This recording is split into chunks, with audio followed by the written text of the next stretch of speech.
बिस्मिल्लाहिर्रहमानिर्रहीम। अस्सलाम वालेकुम नाज़रीन कराम, मैं हूं मखदूम शहाबुद्दीन और आप देख रहे हैं मेरा फेसबुक और यूट्यूब चैनल। उम्मीद करता हूं आप सब लोग बखैर व आफियत होंगे और जहां भी होंगे अपने अहले खाना समेत खुश भी होंगे और महफूज भी।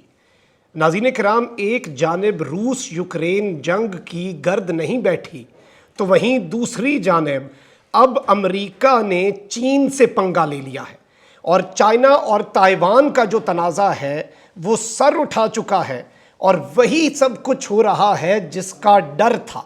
अभी आलमी सतह पर जो इकोनॉमीज़ हैं वो रूस यूक्रेन जंग के असरात से बाहर नहीं निकली थी कि अब अमेरिका बहादुर ने चीन से पंगा लिया है और इस मर्तबा ये सामने रशिया नहीं है, ये टक्कर का मुल्क है और अमेरिका जो कि साबका सुपर पावर है उसका मुकाबला आइंदा आने वाले सालों में जो पूरी दुनिया के अंदर सुपर पावर बनकर उभरना है मुल्क चीन, उससे है।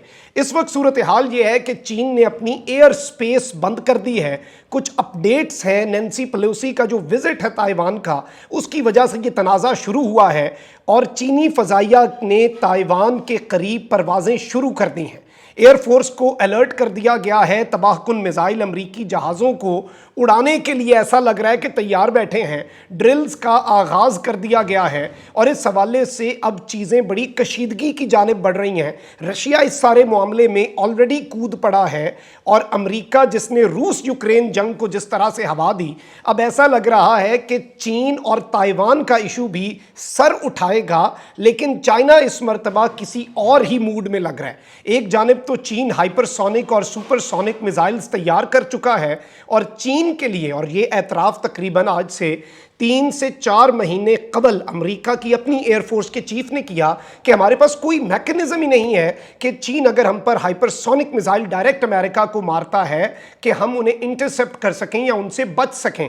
उससे बचाव के लिए फिर उन्होंने अपनी जो कांग्रेस है और अपने इदारों से मजीद फंडिंग और रिसर्च और डेवलपमेंट के लिए फंड्स मांगे, जो कि यूएस की आप कह सकते हैं कि चीन की बर्तरी को साबित करता है टेक्नोलॉजी में। और चाइना जो कि ऑलरेडी तैयार बैठा है अमेरिका से ड्राइविंग सीट लेने के लिए, और ग्लोबल वर्ल्ड ऑर्डर के अंदर जिस तरह से अमेरिका की इजारादारी चलती थी उसे ऑलरेडी रशिया की जंग के अंदर चीन ने चैलेंज किया और वो चीन का साथ था, जिसकी वजह से रशिया इस सारे मामले में इतना नहीं गिर सका और रशिया को वो सारे नुकसानात नहीं उठाने पड़े जो कि वेस्ट चाहता था कि वो उठाएं। अब यहाँ पर जो डिटेल्स हैं वो ये हैं कि दुनिया इस वक्त ऐसा लग रहा है और आलमी सतह पर जो एक्सपर्ट्स हैं उनका भी यही मानना है कि ये वो चीज़ है, ये वो मरहला है।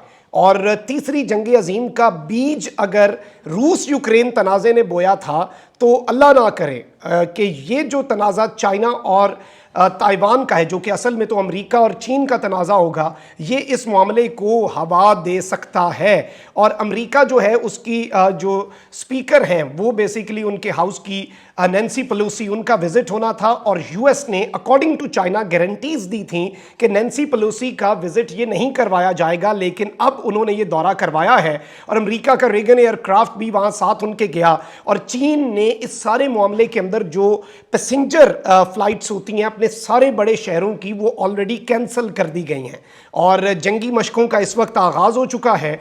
चाइना की जो एयर फोर्स और ग्राउंड फोर्सेस हैं, उनके जो मिसाइल्स हैं वो हाई अलर्ट कर दिए गए हैं। चाइना ने फुटेजेस जारी कर दी हैं अपनी सारी री इन्फोर्समेंट्स अपने बॉर्डर्स के ऊपर पहुंचाने की, और जो इनकी रिजर्व फोर्स होती है जो आपको जंग के अंदर एक्सट्रीम मौकों पर चाहिए होती है, उसे तक चाइना ने एक्टिवेट करने का फैसला किया है और पूरे नेशन तक को यह कह दिया कि आपने हाई अलर्ट रहना है। अब यहां पर कुछ डिटेल्स हैं जो आपके सामने रखनी है। गार्डियन इस वक्त रिपोर्ट कर रहा है कि Nancy Pelosi arrives in Taiwan as China puts military on high alert.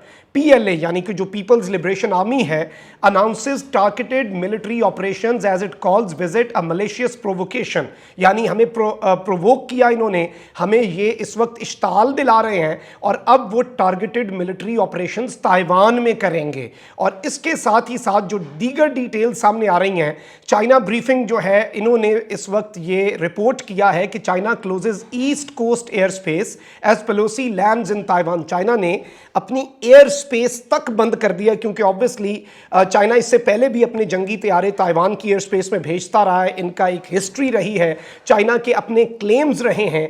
और अमेरिका ने जो रीसेंट टाइम्स के अंदर ताइवान के हवाले से अपनी स्टेटमेंट्स दी, उससे एक यकसर पॉलिसी शिफ्ट मारा है। और ऐसा लग रहा है कि अब चीन को प्रोवोक किया जा रहा है, चीन को इस सारे मामले के अंदर इश्ताल दिलाया जा रहा है। बीबीसी इसे रिपोर्ट कर रहा है कि Taiwan Nancy Pelosi trip labelled as extremely dangerous by Beijing.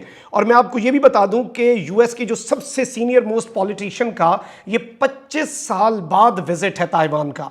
और इसके अंदर चाइना ने यह कहा है कि इस आइलैंड को जो विजिट किया है, this is playing with fire. ये अमेरिका इस वक्त आग से खेल रहा है, और इस आग से खेलने का नतीजा डायरेक्ट अमेरिका को चुकाना पड़ सकता है। क्योंकि रूस यूक्रेन जंग के अंदर तो अमेरिका बहादुर साइड पे बैठे थे, दुनिया के दूसरे कोने में उन्होंने जंग का आगाज कर दिया, लेकिन चाइना इस मूड में नहीं लग रहा।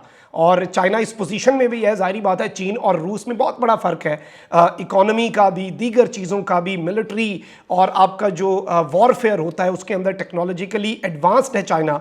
इसमें बताया ये जा रहा है कि नैन्सी पेलोसी का ये मौक़िफ़ है कि ये अमेरिका की अनवेवरिंग कमिटमेंट है कि हम ताइवान के अंदर जो डेमोक्रेसी है, जमहूरियत के साथ हमारी जो अज़्म है, उसका इयादा करने के लिए आए हैं। और ये अमेरिका की पॉलिसी की कॉन्ट्रडिक्शन नहीं है, अमेरिका की पॉलिसी की कंटिन्यूएशन है, यानी कि उसका तसलसल है। ये अमेरिका की पॉलिसी यही रहेगी। और इस सब के अंदर मैं आपको ये बता दूं कि जैसे ही नैन्सी पेलोसी का जो जहाज़ है उसने टच डाउन किया ग्राउंड पर, ताइवानी सरजमीन के ऊपर उसने लैंड किया, चाइना के स्टेट मीडिया ने फौरी उस टाइम पर रिपोर्ट किया कि चाइना के मिलिट्री जेट जो हैं वो ताइवान के बिल्कुल उसको अपने घेरे में ले चुके हैं।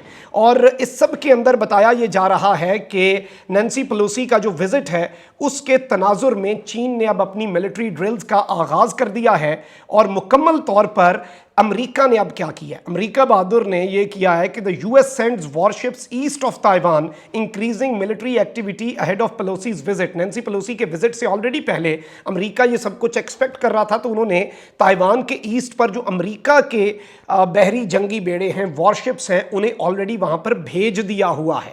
और अब बताया यह जा रहा है कि जी वहां पर ऑब्वियसली वेस्टर्न मीडिया जो रिपोर्टिंग कर रहा है उसे आपने उसी एंगल से देखना है। हमें इस सब के अंदर चाइनीज मीडिया का जो मौक़िफ़ है वो भी देखना होगा कि चाइना का मौक़िफ़ क्या है। और मुकम्मल तौर पर चाइना की तरफ से रिटेलिएशन और इस मामले का बदला लेने का ऐलान कर दिया गया है। चीन मुकम्मल तौर पर तैयार है, वो फुटेजेस जारी कर रहे हैं लगातार अपनी मिलिट्री एक्टिविटी की और उनके जो प्लेन्स हैं। और जाहिर बात है इस वक्त टेक्नोलॉजी के मैदान में चीन का मुकाबला करना ताइवान के लिए तो वैसे ही नामुमकिन है, अमेरिका के लिए भी एक बहुत बड़ा चैलेंज हो सकता है। अब यहाँ पर रशिया की फॉरेन मिनिस्ट्री भी इस मामले के अंदर कूदी है। उन्होंने कहा है कि जो ये यूएस हाउस ऑफ रिप्रेजेंटेटिव्स की स्पीकर हैं नैन्सी पेलोसी, इनका ये जो विजिट है उस पर हम चीन के मौक़िफ़ की तायीद करते हैं। रशिया इस मामले में इस वक्त चाइना के साथ है, उसी तरह से जिस तरह से चीन ने रूस का साथ दिया था यूक्रेन जंग में। और ऑब्वियसली उसके अंदर टर्की ने एक हद तक, किसी हद तक एक मुआहदा भी करवाया ताकि मामलात चलते रहें, लेकिन वो जंग अब तूल पकड़ चुकी है।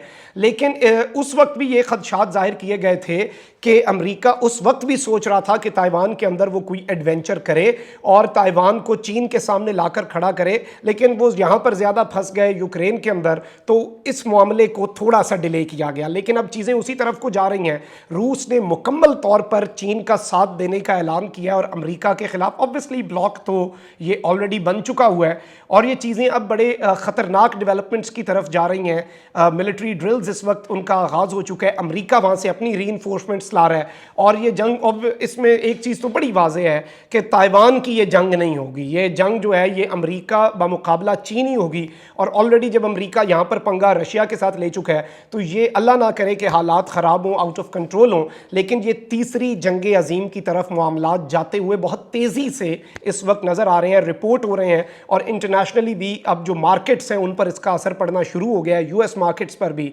और दुनिया ऑलरेडी पहले वबा से, उसके बाद रूस यूक्रेन तनाज़े के असरात से बाहर नहीं निकली कि अब एक नया तनाज़ा, और ये बहुत बड़ा तनाज़ा है क्योंकि इस मरतबा सामने रूस नहीं बल्कि चीन है। और चीन जो है वो जोश से तो काम नहीं लेगा, लेकिन वो होश से बहुत कुछ कर सकता है और वो ऑलरेडी तैयार बैठा था। और ये एक ऐसा मोमेंट आ रहा है जिसमें शायद जो सुपर पावर का ताज है वो अमेरिका के सर से ऑलरेडी उतर चुका है। इस वक्त दुनिया में कोई एक मुल्क उसका क्लेम कर भी नहीं सकता, ब्लॉक्स हैं दुनिया, मल्टी यूनिपोलर इस वक्त तकरीबन आप कह सकते हैं। तो अब देखना यह है कि ये ऊँट किस करवट बैठता है और मामलात किस तरफ जाते हैं। इंशाल्लाह आपको इस हवाले से मजीद डिटेल्स भी आपके सामने रखेंगे और चाइना और ताइवान का जो तनाज़ा है ये असल में है क्या, उस पर भी आने वाली वीडियोज़ में गुफ्तगू करेंगे। अपना बहुत ज़्यादा ख्याल रखें। अल्लाह निगहबान। पाकिस्तान जिंदाबाद।